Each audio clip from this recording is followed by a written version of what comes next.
Hello everyone, myself Surabhi Mathur. आप सभी का स्वागत है आपके अपने यूट्यूब चैनल में जिसका नाम है बायोलॉजी कॉन्सेप्ट। और बच्चों, आज हम लोग पढ़ने जा रहे हैं बायोलॉजी का एक बहुत ही प्यारा सा मज़ेदार टॉपिक और बहुत इम्पॉर्टेंट टॉपिक भी। और उसका नाम है सेल स्ट्रक्चर एंड फंक्शन। ये बच्चों, सेल जो वर्ड है ये आप लोग इस टॉपिक को काफ़ी पहले से पढ़ते हुए आ रहे हैं, लेकिन आज मैं इसको क्लास 8 के स्टैंडर्ड से पढ़ाऊंगी। लेकिन मैं सबसे पहले इसमें बेसिक नॉलेज आपको दूंगी। और आज के वीडियो लेक्चर में हम लोग क्या क्या पढ़ेंगे, हम लोग देखेंगे कि सेल टर्म किसने दिया, सेल के कुछ फीचर्स जैसे कि उसका शेप कैसा होता है, साइज कैसा होता है, नंबर्स कैसे होते हैं, और बहुत सारे मैं आपको क्वेश्चंस बताऊंगी। वो क्वेश्चंस होंगे आपके साइंस ओलंपियाड से रिलेटेड। तो आइए आप और हम मिलकर शुरू करते हैं ये प्यारा topic, cell structure and function. सबसे पहले बच्चों, हम ये देखेंगे कि सेल जो वर्ड है वो सेल वर्ड किसने दिया, ये कहाँ से आया। तो आपके लिए सबसे पहला एक एमसीक्यू या फिर एक शॉर्ट क्वेश्चन या वेरी शॉर्ट क्वेश्चन आप कह सकते हैं कि किसने दिया cell term. The cell term was first of all given by Robert Hooke. और आप बिल्कुल स्पेलिंग गलती नहीं करेंगे, ROBERT, Robert, HOOKE, Hooke. Robert Hooke ने सबसे पहले, ये वो पर्सन थे जिन्होंने ऑब्जर्व भी किया। अब देखो बच्चों, यहाँ पे दो क्वेश्चन आपके सामने आते हैं। पहला क्वेश्चन आता है who coined the term cell, तो आपका आंसर क्या होगा, रॉबर्ट हुक। सेकेंड क्वेश्चन आता है who observe the cell first time, तो आपका आंसर क्या होगा, तब भी आपका आंसर क्या होगा, रॉबर्ट हुक। और स्पेलिंग में आप गलती नहीं करेंगे। अब सेल आखिर होती क्या है, हमें ये पता है कि जितने भी लिविंग ऑर्गेनिजम्स हैं उन लिविंग ऑर्गेनिजम्स की स्ट्रक्चरल स्ट्रक्चरल और फंक्शनल यूनिट जो है वो क्या है, सेल है। तो इसीलिए इस सेल को हम क्या कहते हैं, building blocks of life. Building blocks of life. अगर आपसे क्वेश्चन पूछा जाता है that what is the building block of life, तो आपका आंसर क्या होगा, आपका आंसर होगा सेल। और अगर आपसे ये पूछा जाता है what is the structural and functional unit of life, तो आपका आंसर क्या होगा, सेल। तो अब तक हमने 4 क्वेश्चंस देखे। वो क्वेश्चंस क्या क्या थे, first question who coined the term cell, तो आपका आंसर होगा रॉबर्ट हुक। सेकेंड क्वेश्चन हमने ये देखा कि who observe the cell for the first time, तो हमारा आंसर क्या होगा, रॉबर्ट हुक। थर्ड क्वेश्चन आपका आता है what is the building block of life, तो हमारा आंसर क्या होगा, सेल। और last question what is the structural and functional unit of life, तो हमारा आंसर क्या होगा, सेल। क्लियर हो गई यहां तक बात। अब हम आगे बढ़ते हैं, लेकिन आगे बढ़ने से पहले मैं आप सबसे कहना चाहूंगी कि आप हमारे इस YouTube चैनल को लाइक, शेयर और सब्सक्राइब जरूर करें। अब बच्चों, जैसा कि मैंने आपको स्टार्टिंग में बताया था कि आज हम सेल के 3 फीचर्स हम मेनली देखेंगे। वो फीचर्स क्या क्या है, पहला फीचर है नंबर, दूसरा फीचर है इसका शेप, और तीसरा फीचर है इसका साइज।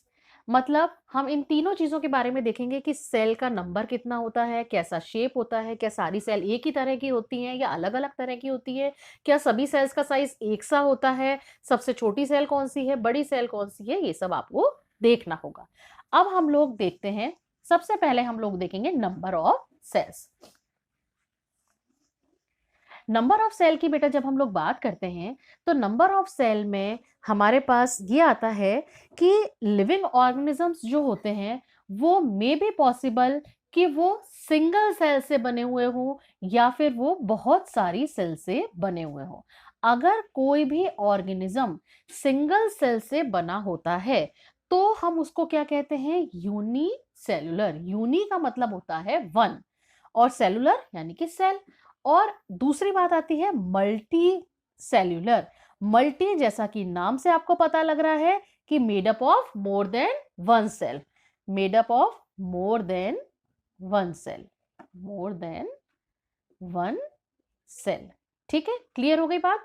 तो दो बातें आई, नंबर ऑफ सेल के बेसिस पर हम कितने पार्ट्स में ऑर्गेनिजम्स को क्लासिफाई कर सकते हैं। It may be possible that the organism may be unicellular, it may be possible that organism may be multicellular. Unicellular means made up of only single cell, and multicellular means made up of more than one cell. लेकिन यहां पर question फिर arise होता है, name any two organisms which are made up of single cell, यानी कुछ दो organisms के नाम ऐसे बताइए जो किसके बने बने होते हैं, सिंगल सेल के बने होते हैं। और आपको यहाँ पे नाम बिल्कुल विद स्पेलिंग याद रखना होगा।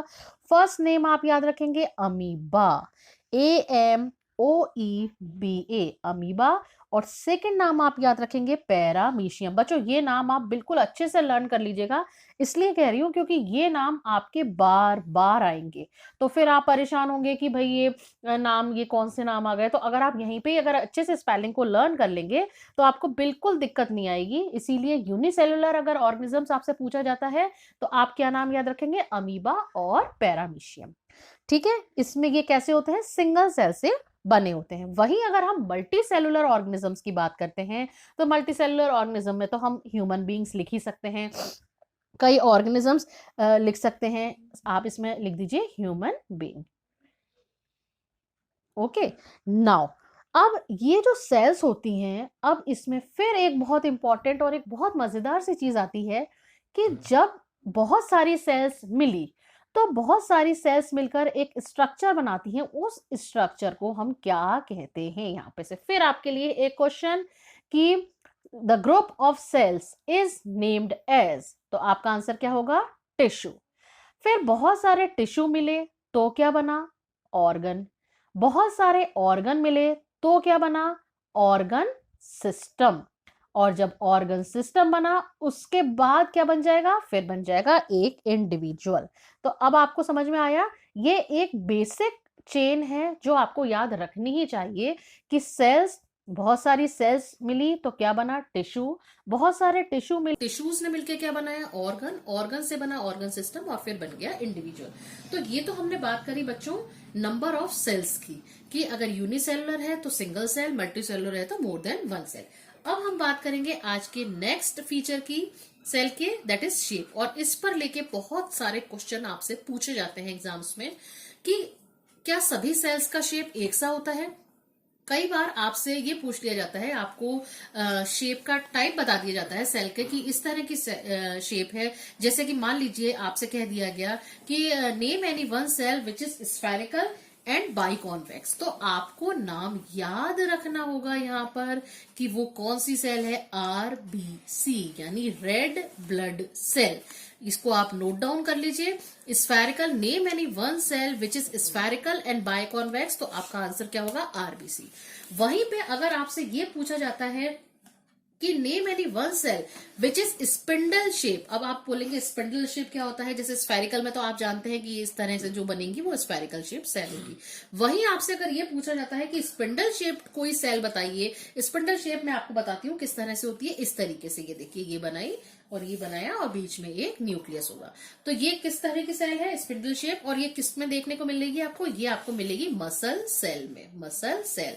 आपसे ये भी पूछा जा सकता है what is the shape of muscle cell, तो आपको आंसर करना होगा स्पिंडल शेप। वहीं आपसे ये भी पूछा जा सकता है कि name any one cell which is spindle shape, तो आपको मसल सेल यानी वाइस वर्सा आपसे क्वेश्चन पूछा जा सकता है। अब ये भी पूछा जा सकता है कि name any one cell which is long and branched, तो यहां पे आपको नाम याद रखना होगा किसका, नर्व सेल का। यानी बच्चों देखो आज कितने सारे हमारे क्वेश्चंस बन गए।